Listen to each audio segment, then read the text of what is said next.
If you're from Hamilton, chances are you will recognise the face or the voice of Mark Bunting. He's not only a sitting city councillor, before that he had a long, illustrious career in media. If you live outside of Auckland, you might recognise him from Good Morning, selling pillows and other such peripheral items on some of their little internal ads that they had.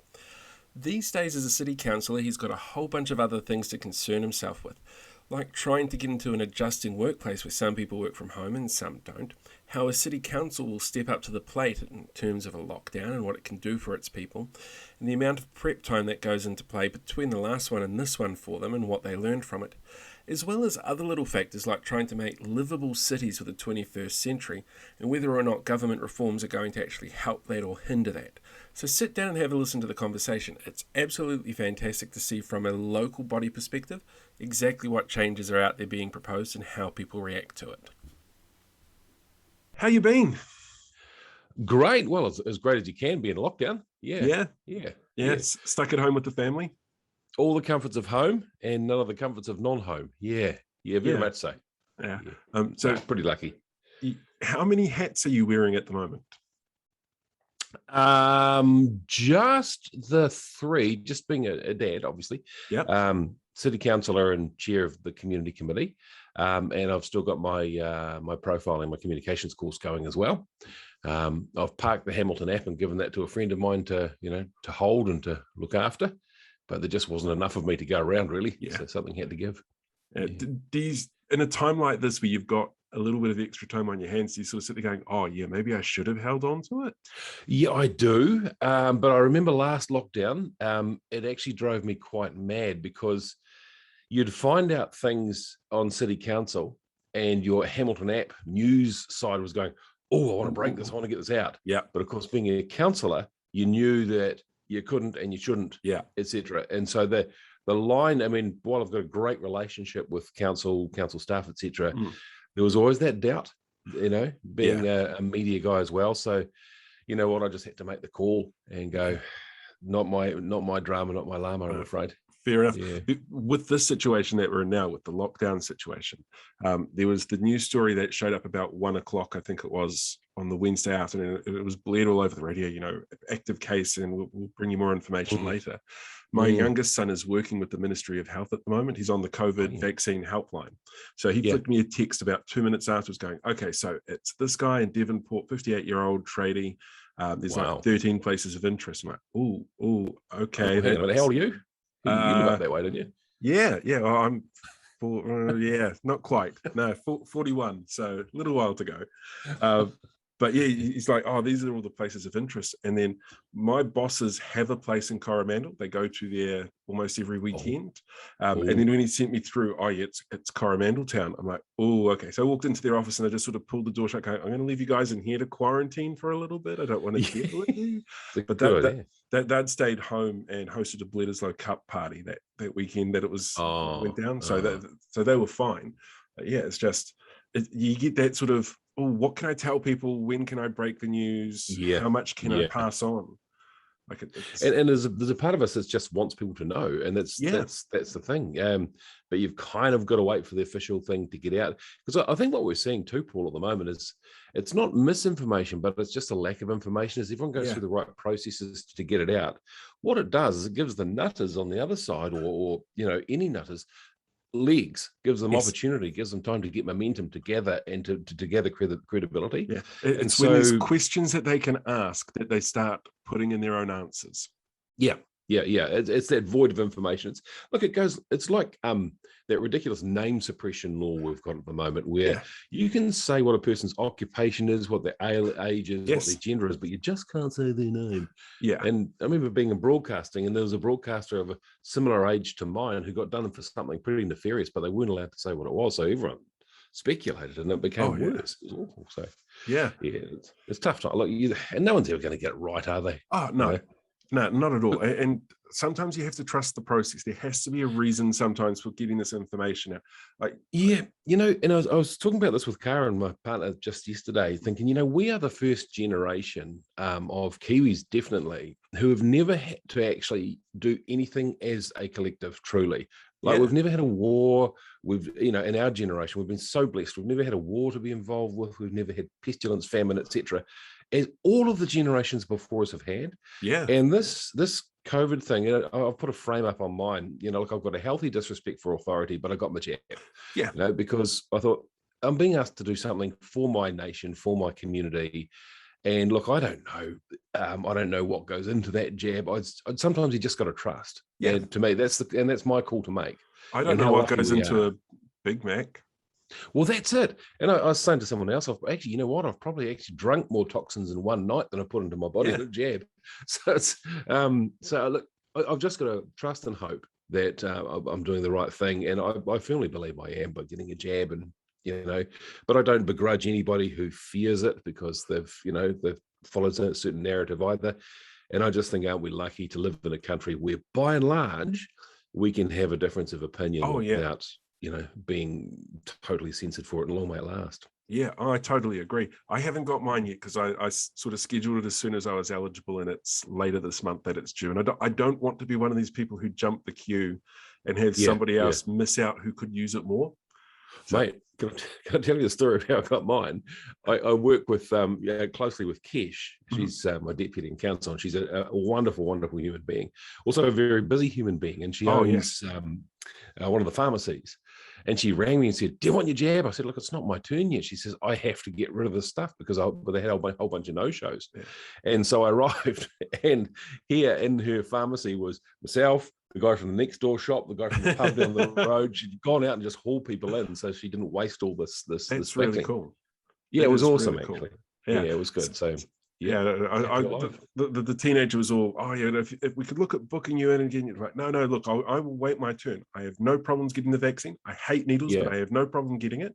But it's not my turn. Well, I give it to people who need it before I do. So and to a degree, and this is just my observation, I think New Zealand has actually been such a decent world citizen and said, look, we're okay. There are countries who need the vaccine before us. You go, you get it, and we'll wait in the line. But the trouble with that is, as I said earlier, it's given people who believe in other narrative time to gather momentum and build some credibility into their arguments, etc. And so getting the vaccine isn't as enthusiastically uptaken as it might be. Yeah, although those numbers have changed a lot in the last week. Oh, nothing like a good lockdown or a dose of Delta. That'll. What else are we going to do? Sit at home, or we go out, get the vaccine, or go to the supermarket? And even then, I don't think anyone's going to want to do that anytime soon. We're going to remember the time where the highlight of our life was going to the chemist to get a jab. Yeah, and that's actually kind of a scary outlook. It's a very scary outlook. I tell you what, though, here in Hamilton, it's been a different lockdown. I think people are a bit more grumpy. We haven't had that same beautiful community feel we had last time where we'd have driveway drinkies. I mean, granted, it's colder, but there just doesn't seem to be that happy, we're all in this together feel about it. And it feels, but having said that, I think we're also coping as a community. I remember last time as a council, we scrambled and it was brilliant. We put up $1 million and people applied for it, and we managed to feed people, and Claudelands got turned into a giant food bank, and this community was just so awe-inspiringly together. This time we haven't really had to as much, even though there are just as many cases. We're ready. And I think the government's got their act together. They have the systems to pump the food out, to pump the meals out. So there doesn't seem to be that all in it together feel, because people kind of have it a bit more in control this time. Yeah. So from a local body council perspective, how much planning went in between the first lockdown and this one to make sure that this one sort of happens? Like, was it look, it's going to happen again? We need to I believe that we were ready. I mean, we had our systems, obviously our technology ready. I mean, half the staff, when I say half, that was a pun, but a lot of the staff were so used to working at home after the first one, they stayed working at home. Yeah. And, we've made different plans for the building as a result. We don't necessarily need 9 floors for everybody to come into. So we've already started thinking, well, who else can we bring into this building? Could we rent some of it out, etc.? People are more used to moving away. But the other side of it is that our health and safety guys, they've got a template. It's brilliant. They really do care for their staff. It's quite inspiring. You should see some of the memos and stuff that goes out. They wheeled in David Latter within days, to do a webinar for staff.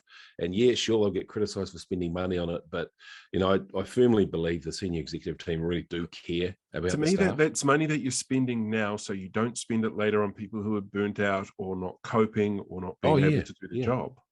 Yep, yeah, that's exactly right. And look, and the same goes for that.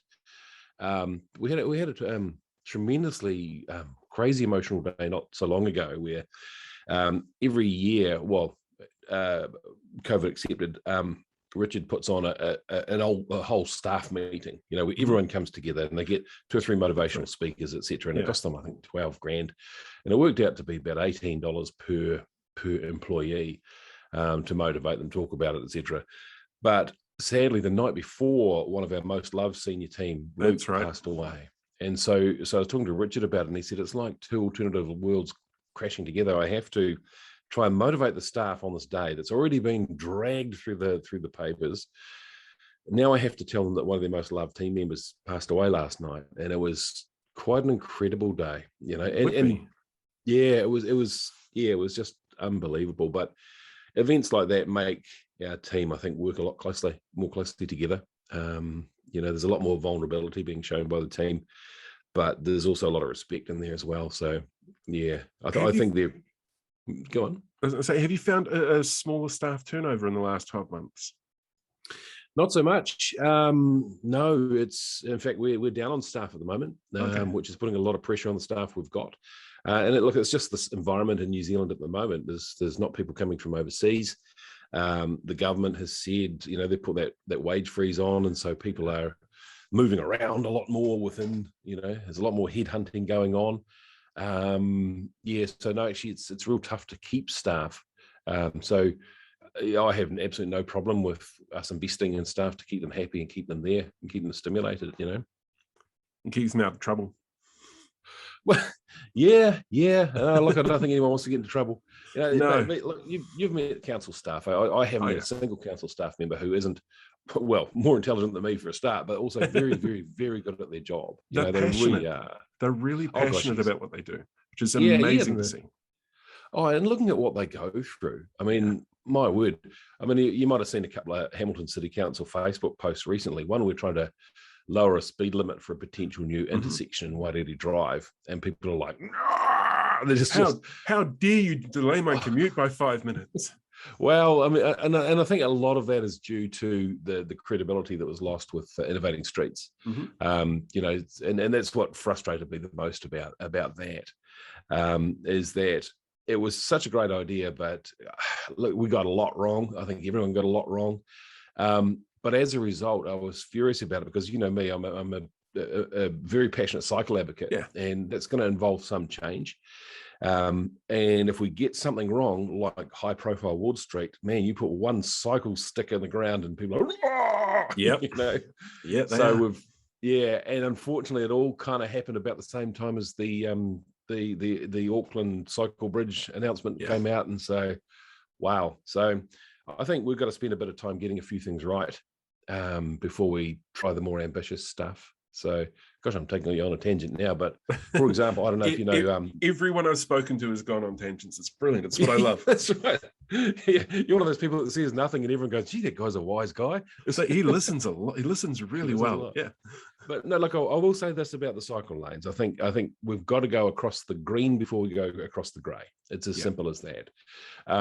We put a path in across Mangaiti Park, which is that one that goes by Gordonton Road, and it was kind of a hay paddock beforehand, and it was a real simple thing to put a connection, just a beautiful concrete cycle path right across there, and suddenly it's linked up Huntington to St James to Rotatuna and the likes. And now we've got kids from Thomas Road who can bike to university, whereas they couldn't. So I believe there's got to be a lot of that sort of path happen before we go across roads and through intersections. And unfortunately, the more, and I think NZTA, Waka Kotahi have this attitude as well, is that cycleways should push people off the road a little bit and make it a little less comfortable to drive, so that they'll go, throw their hands up, I might as well just ride. But until you've got that network in, you can't get people off the road. So I'm a little bit tired of cyclists being used as road cones. And so I think we've got a big network we can build without necessarily annoying people. Let's do that first, and away we go. So Hamilton's obviously a bit of a grid city, actually, when you look at it from above, square grids, but it's also an old city. So things like cycleways were obviously not something that was planned 150, 200 years ago. Not at all. But if you look at it from a different perspective, we've got the most beautiful, amazing gully network. Yes. And I know a lot of councillors work very hard to get a lot of money pumped into getting those gullies fixed. I'm saying let's turn them into tracks and cycleways as well, because if you overlaid that over Hamilton, and also with parks and the wonderful green spaces we've got, you've actually got a whole new roadmap. So if you take, and this is my big criticism of our cycling and micromobility plan at the moment, we've got well-meant engineers who have gone, okay, let's build a network, let's go down that street, that street, that street, that street, that street. And it's like, oh, you're just building a road network on top of a road network. Yeah. What are you doing? So we've just got to be a wee bit more imaginative and clever with what we do, and not try and annoy people along the way. And not annoying people is always a bonus. I don't think it's something you'll ever achieve. No, exactly. And look, it's and if you don't go down that route, it's really hard, because you get the cycle advocates go, well, we should be annoying people, we're not subservient, and they're right. Yeah. But this is politics. We've got to take people with us. We've got to, and quite simply, we've got to convince people that there is a problem that needs to be solved before you race in and solve it. Yeah. So in terms of how the elected members are handling this sort of lockdown thing, is there anybody that's sort of going, well, we shouldn't be doing this, or we've got to find new ways to get out there and change how we're doing? Because obviously you're the public face of the city. So your leaders and how you respond, but obviously you've also got very different perspectives around that council table. Oh, there are. Yeah, very much so. We try very hard, and something I was very strong on as I came into this election was let's try and disagree without being disagreeable. And I think that's actually taken off a bit. Yeah. People are trying really hard, but look, once the 10-year plan was done and people had sort of got what they wanted across the line, the gloves dropped off a wee bit, and there's a few divisions starting to show. And look, I myself, I've had some tense phone calls with people in higher positions than mine, but we do that offline, and we give each other a good yelling at, and then dust ourselves down and move on. But I think as the election goes on too, you're going to see a bit more of I hate to say it, a left-right split, which is bloody annoying, really, when you I like some left stuff and I like some right stuff. Yeah. So it's, personally, I think that's where city councillors should be sitting. I think there's no place for party politics in local body. That was the thing I found most interesting when I moved to Auckland, is it's still party politics here. Yeah. It's very much your sort of Labour national divide around the council table. And they're not as hardcore into the party as they are at the national level. So like we've got a Labour, my local councillor, he's very much a Labour fan, old friends with Jacinda, but he's got more of a green bent to him as well. And so you sort of get a little bit more blending like that. Totally different to what I was used to, though. Like I'm quite used to the way that you guys operate, where it's literally, okay, I know where this person stands, and they might be a little bit more right wing in their thinking, but they'll at least think about what's happening on the left and take it on board. Yeah, well, look, Andrew King, our previous mayor, was a prime example of that, right? Yeah, exactly. Never saw anyone who had done more for the betterment of Māori. Yeah.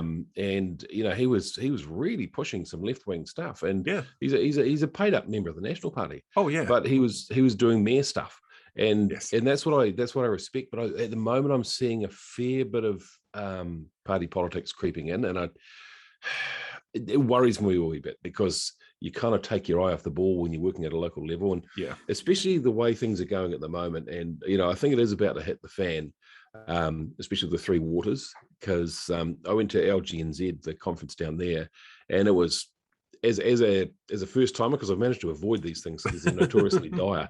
But I went along to this one, and Three Waters was on, and it was at Blenheim, and man, that Marlborough Event Centre is something to write home about. It's amazing. But it was very much I left feeling, hang on a minute, they're expecting local government to not work with the government, but work for the government. Yeah. And that's my problem at the moment, is I think we are doing the government's bidding a little bit. I don't think there's a single council I've seen come out in favour of it. Well, there are a few, and I think they've kind of got trapped in there. Because I know, look, Paula's very supportive of it, but and her reasoning is that, look, if we're supportive of it, we'll get a better deal when it happens. I don't necessarily share that point of view. I tend to think, if we act too keen, we're going to get nothing out of this. And at the moment, from what I can see, it's not a great deal, but that's from what I can see. And I'm also suspicious of it getting pushed through, because we're pushing through some ugly stuff on behalf of the government, like the National Positioning Statement on Urban Development, which is a very nice long title. I mean, it's come out and said, right, you shall have density, and you shall have density, and you tell us where you're going to have this density and make it happen. And, by crikey, watch Claudelands, watch Hamilton East, I don't know if you want a 6-story high-rise next to your place, but this is the kind of thing that we're getting saddled with. They've come out and said, with new developments, you do not have to provide car parking. Now, of course, the natural assumption is, okay, we're all going to hop off out of our cars and ride bikes. But that doesn't happen. If you've been down the university area. I live in an area where it's quite common. I park on the street. I've got a garage and I park on the street because I can't get into my garage. Everybody's doing it at the moment. I should have got a shorter car, is what my problem is. But everybody's in the same situation. If you're all parking on the street because you don't have parking there. We've got one of the new housing developments around the corner from here, the big multi-story apartment-y things that the government's doing for the old Housing New Zealand stuff. No car parks. And it's right next to a daycare centre and a kindergarten. Oh, yeah. So what's it like at sort of 8:30 in the morning? Yeah, exactly. Like it's an absolute mission.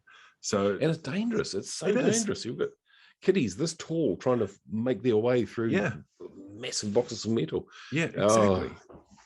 That's bad planning. And again, this is what I keep saying, going back to those cycleways, if you can just get them off the road through the green spaces so it's safe for people to have an alternative network, then you're gonna nip that in the bud a little bit. But let us do that first before you go slamming these rules on us, because they're developers.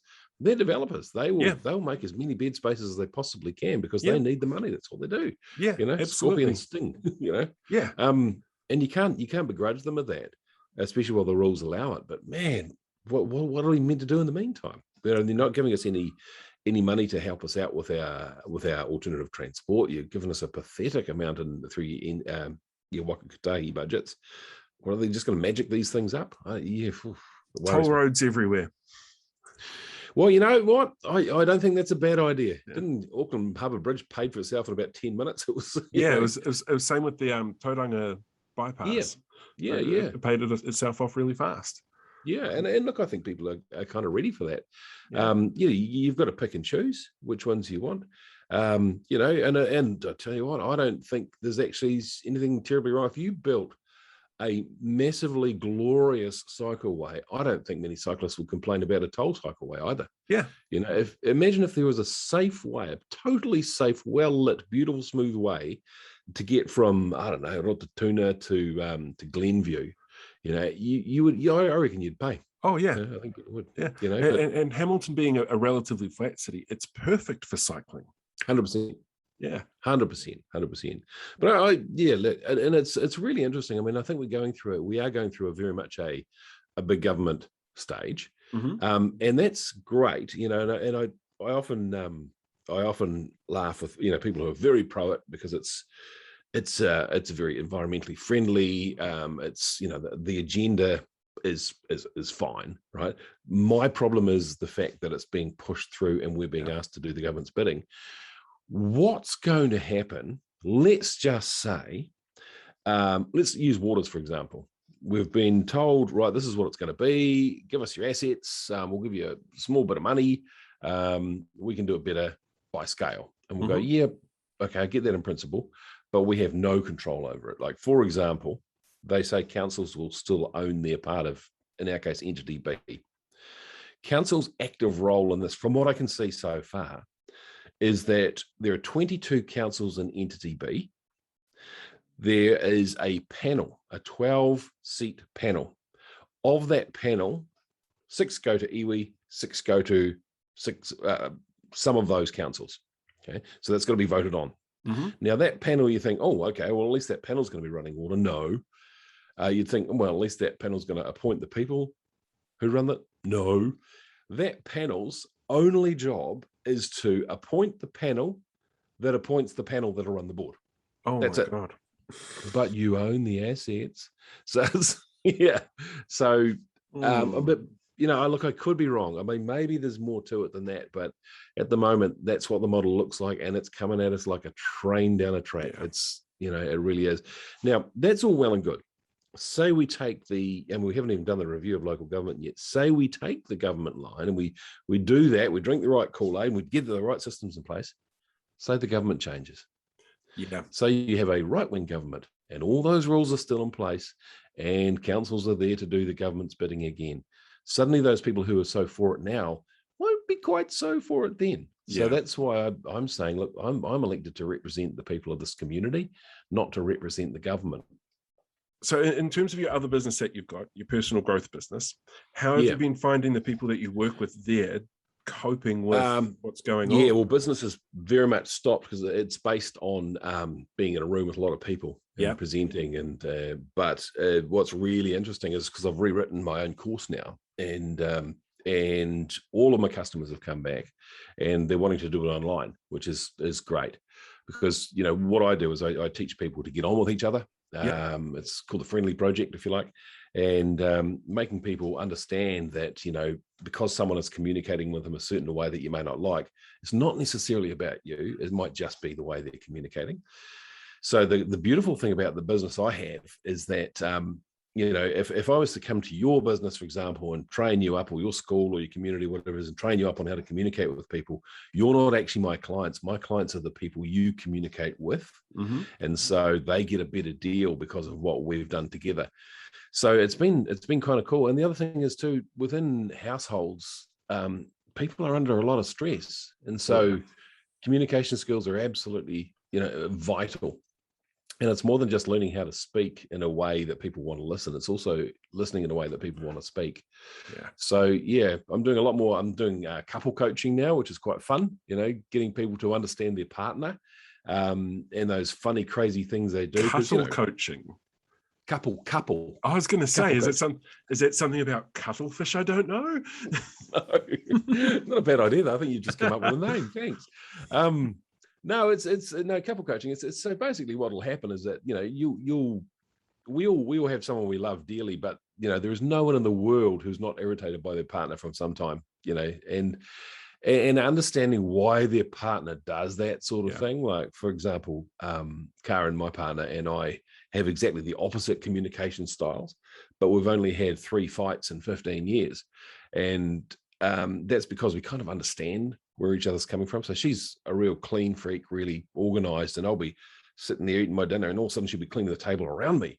Now, I could be offended by that or go, just sit down, just relax a bit. She could be offended by my mess that I'm creating. But once we understand that's just the way we're wired and why they do that, it doesn't irritate us so much. We actually have a good old chortle about it, you know. I'll go along and, you know, one of these pictures behind me, I'll put on an angle just to see how long it takes you to notice, you know. And how often does that end up with a side eye or a? Oh no, we generally we give each other pure unadulterated death because we know how to tickle each other's hot buttons, but we also know that, you know, our intention is good.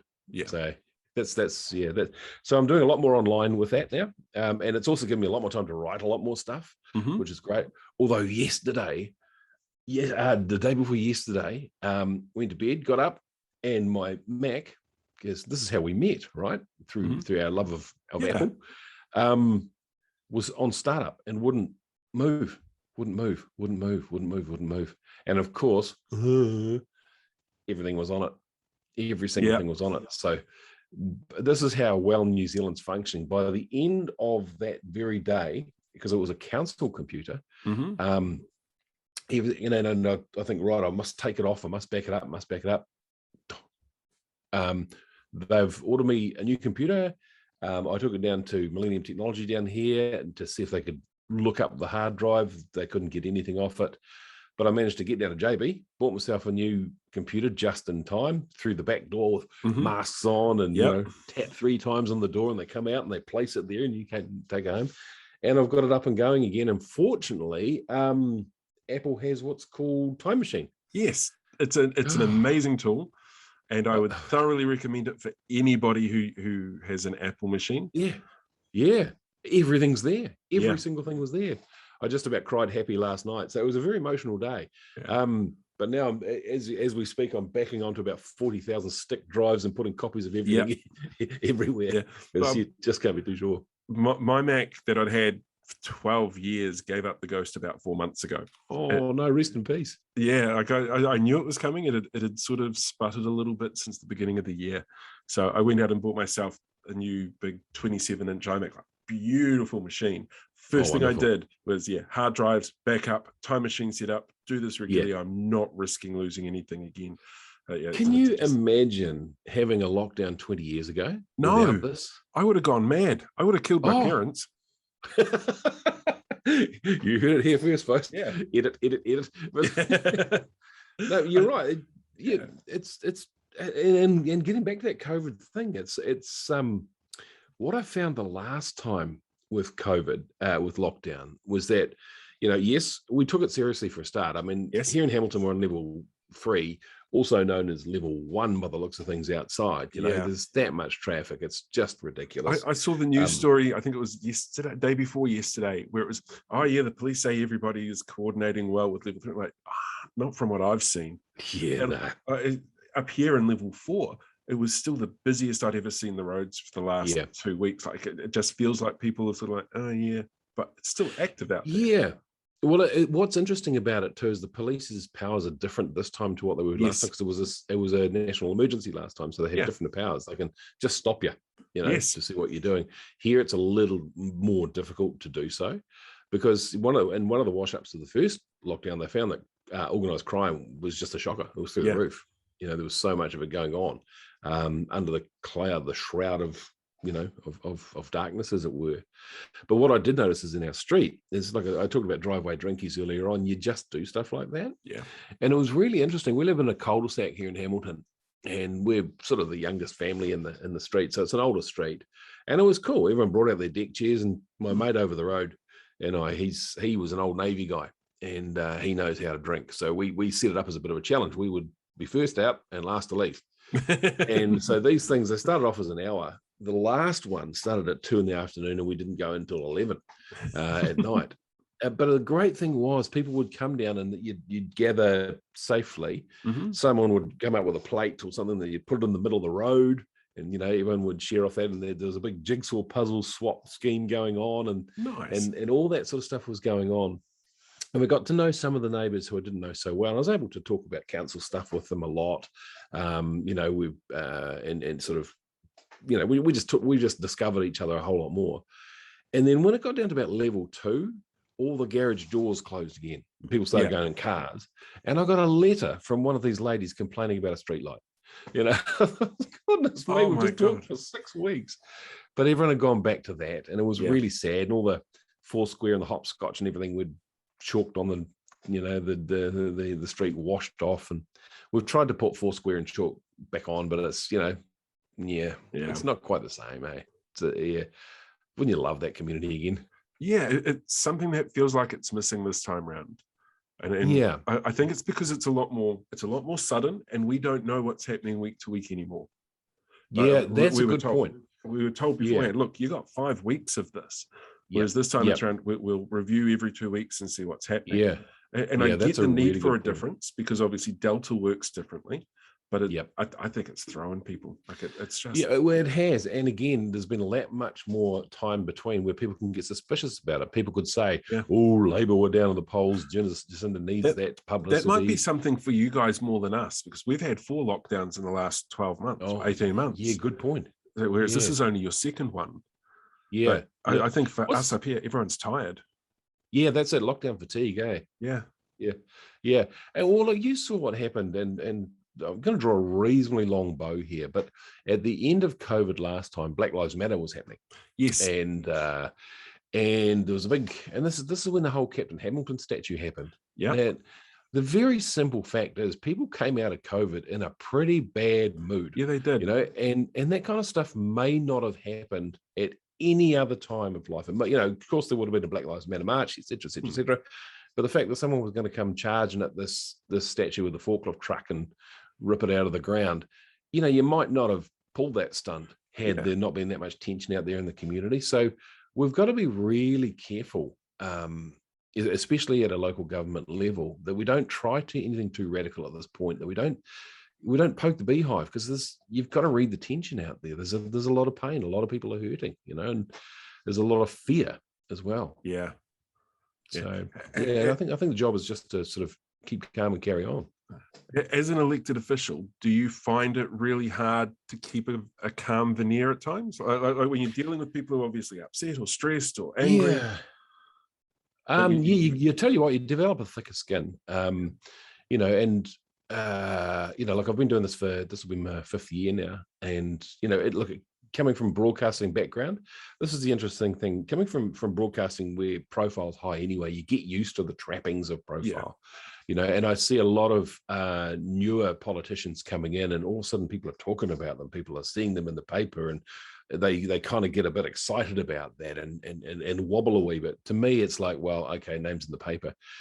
What the biggest thing for me was learning, and sometimes have been more public than others, is that people have different expectations of you. With that, you develop a certain amount of cynicism. Like if someone complains about you, you go, well, okay, that's only because you got half the story. Do I or do I not bite back? Whereas previously I would have tried to fix everything. And no, it's because of this. And then you start to realize that actually, people don't want you to prove them wrong. They just want to have a grizzle. And so you actually get a thick skin, and you think, okay, if it makes you feel better, have a punch, have a go. But if it goes too far, obviously I'll sit you on your haunches, Have you found, because there was obviously a big shift as well with who was on council at the last term, it was a lot younger, a lot more women ended up around the table. Have you noticed a change from the voters' perspective, or the feedback that you're getting about how they approach council now? For the first half, it was just magnificent. Everyone loved this council. It's the best council ever, et cetera, et cetera, et cetera. You notice now it's got back to being mean again. And it's, like Ward Street was the prime example. There's some really nasty stuff that flew around there. I saw that, ridiculous. Yeah. And I think that might have been a bit of a turning point. And like I was saying earlier on about the Wairiri Drive thing, normally if you're going to slow a speed limit down in a reasonably an area that's probably not going to make a heck of a lot of difference in people's lives, people go, okay, whatever. Yeah. And they may not respond. But now it's like, what are you doing? You're wasting our money, etc. If it was, Ward that anger is back. Ward Street, for me, like the end of Ward Street next to Victoria Street, if you drop that speed limit down to 5k from 10, no one's going to care. But middle of Wairiri, which feels like a big artery, I've got to get to the base as fast as I can kind of mentality. I must. I'll be 20 seconds older. Ooh. Yeah. And what's really interesting, Paul, too, is like Claudelands Bridge is a prime example. Because, I was kind of leading that one, but, I wasn't alone, but got that through just before elections. And everyone said to me, what are you doing just before elections? Oh my God. I said, no, this is the right thing to do. It's got to be done. So we put the speed bumps in and changed it around quite a bit. But it's only now that people are starting to get cross about it. Or starting to really say, what a waste of money. No one went in, there was not a single peep. Yeah. And it's only now that after the Ward Street thing and, a couple of snafus like that people want to suddenly, what do you call it? Retrospectively have a crack at you. Yeah. And it's, I'm thinking, well, okay, have a go. But, it's the biggest problem I had with that Claudelands Bridge change was because I don't get to Hamilton as much as I would like to anymore. Every time I've been there, it's been flooded underneath the overbridge on the Hamilton East side of things. Oh, okay. And for me, it would have been I'd prefer that to have been fixed before you put in a bike lane and then send people on bikes through giant puddles. But other than that, I can't say I've had any complaints about it. Yeah. I just don't want people to drown. The interesting thing is, Oh, totally. Look, I was having or some people were having a crack at me on LinkedIn the other day about it, and we're busy saying, "Wow, how much is the council going to pay for all the suspension that's going to get ruined and all this stuff?" And I thought, well, I haven't heard a single case of anyone's suspension is going to get ruined. No, The because they're average time tiny little across that, bumps. tiny little bumps, yeah, exactly. And I really don't know, but I just put the question straight back to them and said, look, okay, well, put yourself in my shoes. You got a bunch of cyclists who want to get from that side to this side. Mm-hmm. We've got one cycle lane across one of our 6 bridges, and that's in Phuket. Yep. What's your idea, fella? How would you do it? And the 2 responses came back was, well, I would tell cyclists to push their bikes across the bridge. And the other one was, let's just put it back and let them fend with cars, because cars go slowly anyway. So No, they don't. No, exactly. And so it's, I don't know what it is, but look, once the bridge, hopefully this cycle pedestrian bridge goes in down by the museum, that's going to change a lot anyway, and it'll take the heat off. And yeah, maybe you take the judderbows out then and make it a car one, but in the meantime, there has to be a small bit of inconvenience, and it's as small as you could possibly make it, because what other bridge could you do it on? But but only now, it's getting back to that point, only now are people angrier than they ever would be. Do you think that's partly pent up as well, because they get to sit at home for so long, and suddenly their brain's ticking over and going, this annoyed me before this happened.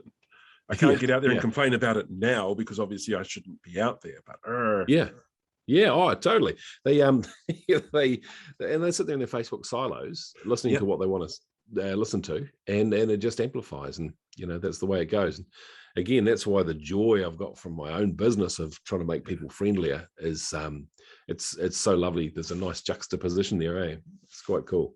You must see some amazing responses to that. I really, really do. And the best ones are, like, I'll never forget, at the South Waikato District Council, there was a fellow called Gordon Naidu, and Gordon, you won't mind me telling the story because he's on video telling the same story, but he said he had, I work with 4 different personality styles, like so many others do. Yeah. And there's some are more sensitive than others. So there's 2 that are quite sensitive and 2 that are quite rational, heady sort of ones, And he said, oh, look, you know what? My wife and I are both of these 2 rational kind of communicators, and we've got a very blue son, a son who's very emotional. And when you told me about your daughter and you told me about this sort of stuff, I went home and I looked at him differently. I just looked at him differently and figured that the problem wasn't him, it was me. It was the way I was looking at him. And naturally, my responses changed. And within 6 weeks, his life changed. That kind of stuff. That's really cool. It's neat. It's really neat, It's and it's just it's a no harm way of doing stuff. It's really cool. And it makes me feel like I'm actually doing something. That's cool. You need that feeling sometimes. You sure do, mate, which is why you're back on. All right, last question for you then. Sure, mate. What advice do you give to people to get them through something like COVID and lockdowns? Best advice you can give people? Just oh, crikey, that's a real hard one. And to be honest, most of the feedback I've had from everyone's been very similar. It is tough. I think, and probably the answer you get from everybody is pretty similar too, is actually just enjoy what you can, live in the moment while you can, and accept what you can't do in the time being. And now we've been given time. We won't get this time again. We won't get this much time again. The machine will find ways of making us work if we get locked down even more. Oh, I know the feeling. Yeah, mate, it was awful last time. Zoom came up just at the same time as the last COVID did, and all of a sudden, I had Paula Southgate in my office, and I couldn't get rid of her. Yeah, During normal times, you can walk away. Yeah, but no. So just enjoy it. Just make the changes you need to change. Come out of it like you've been on a big holiday, and. Mike King put it well. He said this is a really good opportunity for people to form bonds with their families. Yeah, that they didn't have beforehand. And you don't necessarily have to be stressed about it. You can actually go and play hopscotch. You can go and do Foursquare. You can do ridiculous stuff. But do all the fun things. That's all. I wish you give me pre-warning about that question. That's a hard one. It wasn't a gotcha question. It was more just an on-the-spot question. Yeah. No, I think just look at things through different eyes. Yeah. Good advice. Very good advice. Thank you very much for that. I want to thank Mark Bunting for giving me a hand with this particular episode. I've actually held off putting it out because I realise he's had a bit of a rough week or so with a bit of a family tragedy in place, which is why I've pulled the video back a little bit. For me, it is fantastic to be able to sit down and talk to elected officials. For me as well, though, local body stuff is just as important, if not more fascinating than some of the central stuff, because you can see the central stuff every night on the news, but the local body stuff is what impacts you on a day-to-day basis, and I honestly don't think voters realise that. It's why such big changes like electoral reform and the 3 waters reforms that are being suggested are absolutely huge game changers that people need to get more involved in. If you want to learn more about those, you can do some research, or, and this is a bit of a teaser, keep an eye out for things that I'm going to be producing a little bit later on, because there is more to do with that, but I will tell you about that at another stage. In the meantime, don't forget to like, share and subscribe to this video and this channel, and feel free to leave a comment down below. I'd love to hear back from you. Thanks a lot. Until next time.